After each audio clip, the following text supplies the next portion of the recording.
Hi, welcome to Talking Books and Stuff, the program that talks all about books and writing and stuff.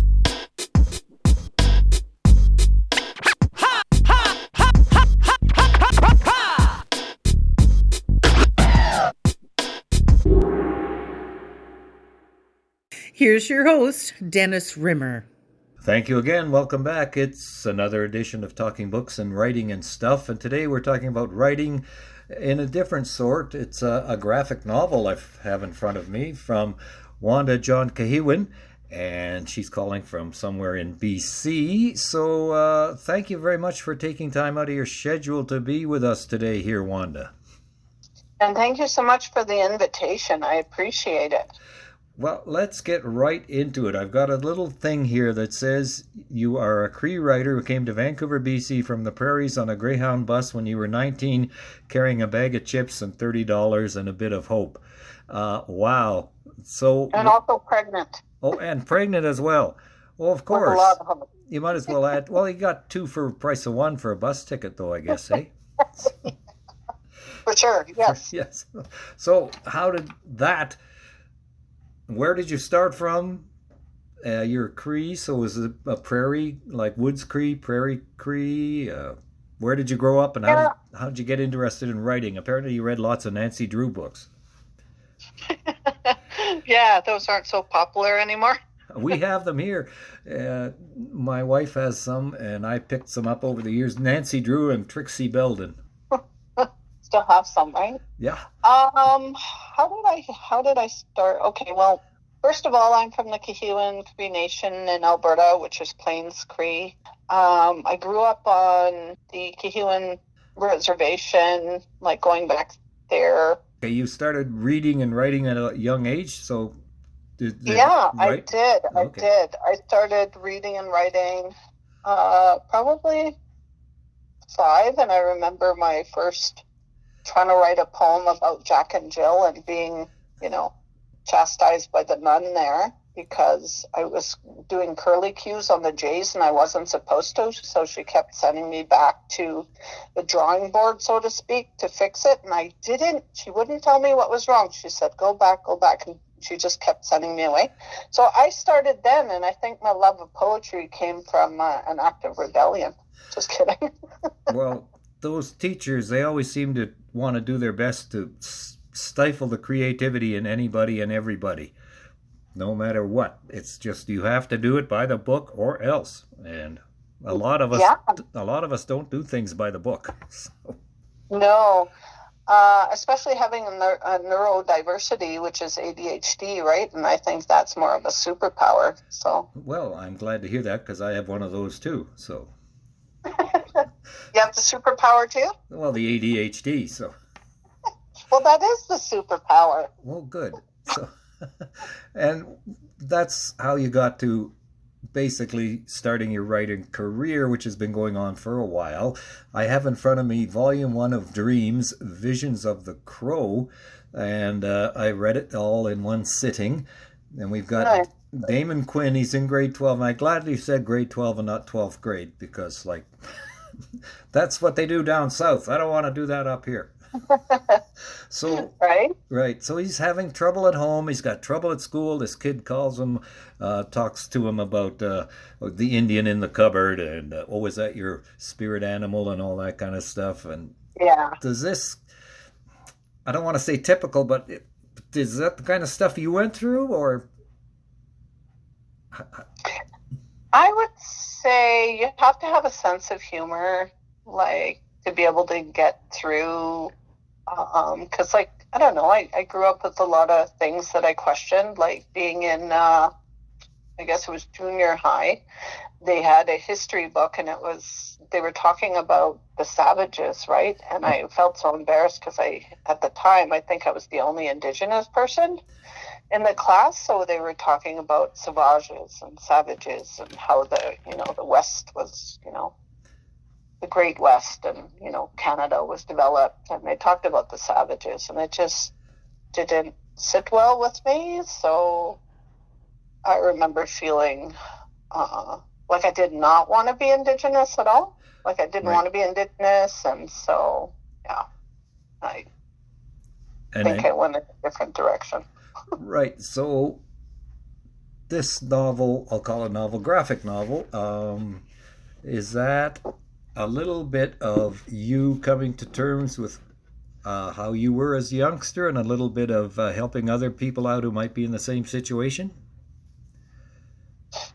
I think this graphic novel came out of a challenge that somebody sent to me, because I'm good at telling things through poetry, right? I'm more like a visual and stuff like that. So this person, Gary Thomas Morris, had said to me, he said, hey, have you ever, thought about writing a graphic novel? I'm like, well, no, not, it wasn't something on my bucket list of things to write. And he just said, well, can you throw together a synopsis? And I said, oh, sure. And so I spent a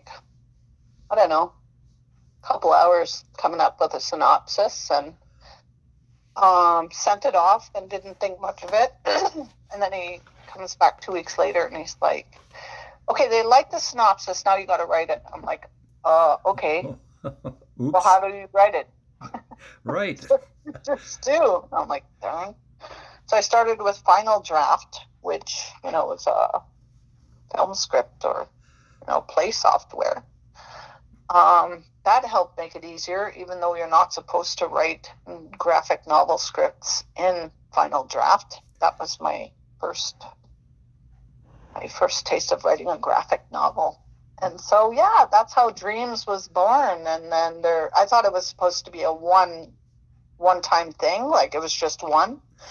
And then they're like, well, do you think you could write another one and perhaps one after that? So they're asking for a 3, and I'm like, probably.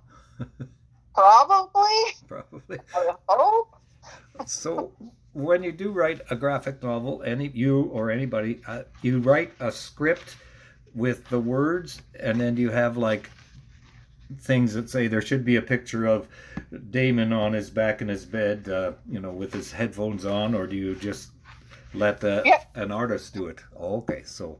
Well, you could let the artist do it unless it's really important and you have a certain vision about a panel. So it's like a picture. It's in Visions of the Crow, there's a Sundance scene in there. And it's like, I actually went to a Sundance and got pictures of an actual Sundance to be able to show the illustrator what I want, because she doesn't know exactly what the vision I have is. Yep.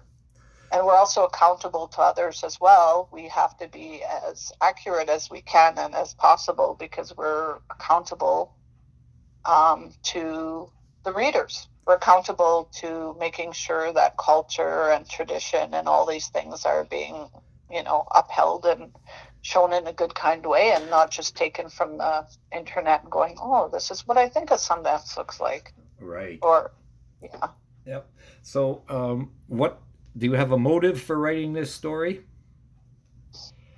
I would say the motive would be,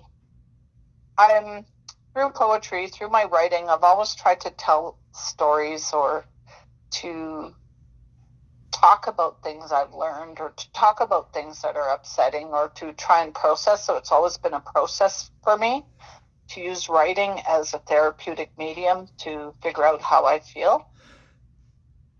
And so I guess the motive for writing this book would be, when I was younger, I did not see myself in books. I did not see my life in books. I did not see my family in books.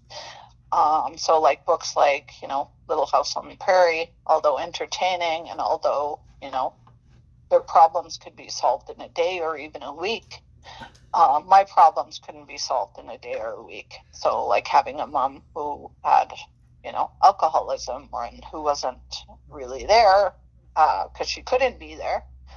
And just these different issues that I couldn't relate to in the books that I was reading that were at the, Kehewin School Library. I didn't see myself in those books. So I, for many years, thought there was something wrong with me, something wrong with my family. And I was like, it's been a journey for me to try and figure all that out with history and, writing. So writing is a therapeutic medium. And I wanted the motive for this book, well, not the motive, the idea about this book is to share with others experiences that I've been through. So everything that's in this book has happened, or I've witnessed, or I've seen, or I've felt. So it's like coming from a place of standing in my truth and trying to share that with others. So it gives others not power, but encouragement to also stand in theirs and not feel this is only a me problem. This is only a my family problem. This is like a collective we problem, and it happens everywhere, and not just in the Indigenous community, and not just in my family, or not just in your family.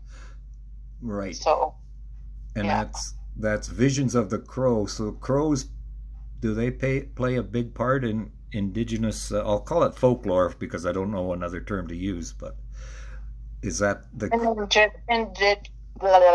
Indigenous belief systems? Right. You know, it's kind of like, I don't know. I also had this not weird, but this, my poetry book came out last week as well. It's called Spells, Wishes, and the Talking Dead.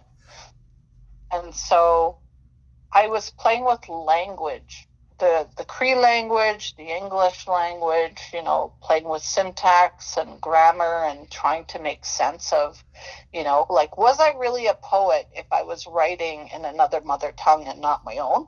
So it was like, am I really a poet if I'm, you know, my mother tongue is supposed to be Cree, but I'm not writing in Cree and I'm writing in another language? So I kind of went through this period of, you know, am I really a poet? I think if you write poetry, you're a poet. So no matter what kind of words come out at the right? end. It's kind of like, am I an English poet because I speak English?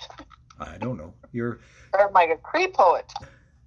You're Wanda John-Kehewin poet. So there you go. There you go. Do you have a daily writing routine, or is things just too busy in your life for something, a steady routine?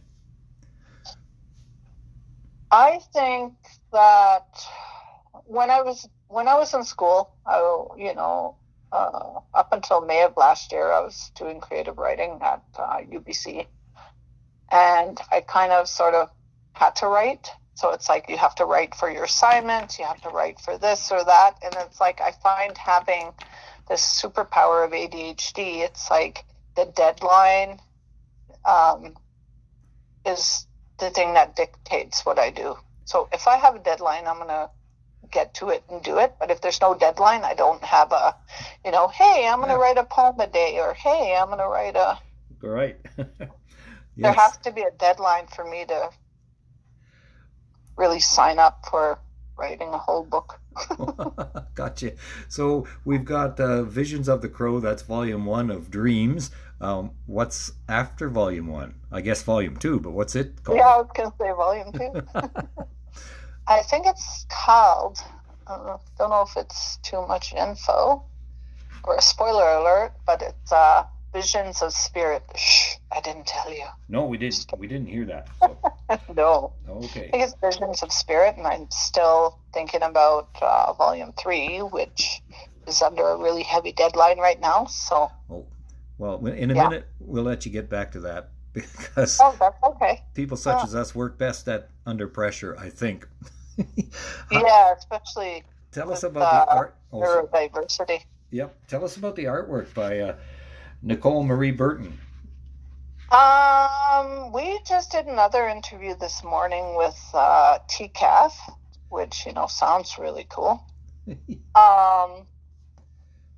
And we just worked together with Irene Valenza. She was the editor, and she was like the collaborator and the one who she was the sewer of story and picture together. So she was the go-between, and it was amazing to work with Nicole because she was wanting to learn, and I had never worked with somebody who was like an illustrator and wanted them to draw something a certain way. So we had some back and forth going on between what I wanted to portray from my head and what she wanted to portray from her head. So we had to work together a lot to be able to make the graphic novel,